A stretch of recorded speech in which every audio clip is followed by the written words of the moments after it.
একটি শহীদী মৃত্যু যখন একটি জাতির ঘুমন্ত বিবেককে জাগিয়ে দেয়, একটি বিদায় যখন 18 কোটি মানুষের হৃদয়ে প্রতিবাদের আগুন জ্বালিয়ে দেয়, তখন বুঝে নিতে হবে সেই প্রস্থান সাধারণ কোনো প্রস্থান নয়।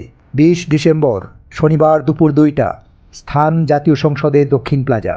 শুধুমাত্র সংসদ ভবনের দক্ষিণ প্লাজা নয়, মানিক মে অ্যাভিনিউ সহ সংসদ ভবন এলাকার সমস্ত সড়ক, মহাসড়ক, সমস্ত অলিগলি, রাজপথ, ফার্মগেট এলাকা থেকে বিজয় সরণি পর্যন্ত, শ্যামলী মোড় থেকে শুক্রাবাদ পর্যন্ত প্রবল জনস্রোতে এক মহা জনসমুদ্রে পরিণত হয়েছিল।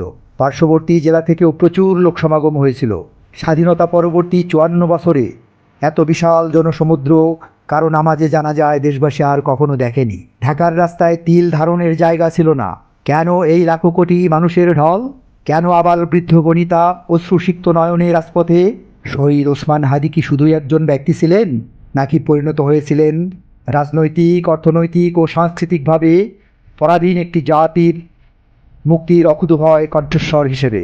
গত 12 ডিসেম্বর ঢাকার বিজয়নগর এলাকায় জুমার নামাজ শেষে মসজিদ থেকে বের হয়ে যাওয়ার পরেই রাস্তায় আগে থেকেই অনুসরণকারী দেশ বিরোধী আধিপত্যবাদী শক্তি ও তাদের এদেশীয় এজেন্টরা সুপরিকল্পিতভাবে কাপুরুষের মতো হামলা করে দীর্ঘ 7 দিন মৃত্যুর সাথে পাঞ্জা লড়ে আমাদের ছেড়ে চলে গেলেন এই দেশপ্রেমিক বীর যোদ্ধা।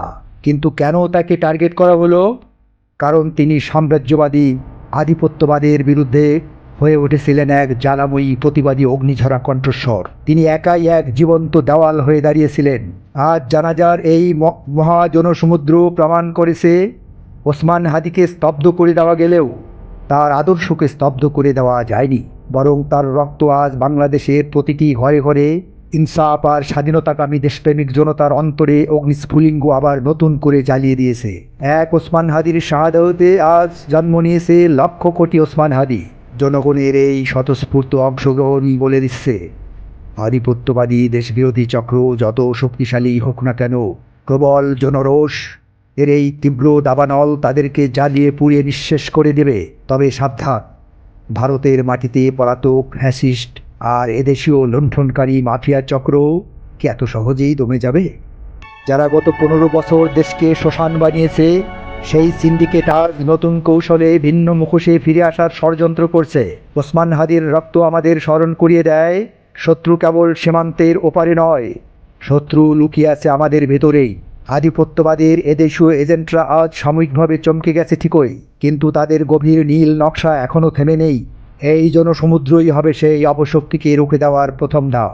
শহীদ ওসমান হাদি চলে গেছেন, রেখে গেছেন এক বিশাল ঐতিহাসিক দায়িত্ব। এই জাগরণ যেন কোনোভাবেই থমকে না যায়। যারা ভেবেছিল ভয় দেখিয়ে কণ্ঠরোধ করা যাবে, এই জনসমুদ্র তাদের জন্য এক চরম হুঁশিয়ারি।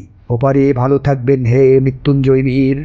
স্বাধীনতাকামী দেশের বীর জনতা আপনার রক্ত বৃথা যেতে দেবে না। ডিয়ার ভিউয়ার্স, আপনারা কি মনে করেন এই মাফিয়া চক্রকে চিরতরে নির্মূল করা সম্ভব? আপনার মূল্যবান মতামত কমেন্টসে জানান প্লিজ, এবং ভিডিওটি শেয়ার করে ছড়িয়ে দিন প্রতিটি স্বাধীনতাকামী মানুষের কাছে। দেশের রাজনৈতিক, অর্থনৈতিক ও সাংস্কৃতিক স্বাধীনতা সার্বভৌমত্ব রক্ষায় শহীদ হাদির এই মহান আত্মত্যাগ আমরা বৃথা যেতে দেব না, বৃথা যেতে পারে না।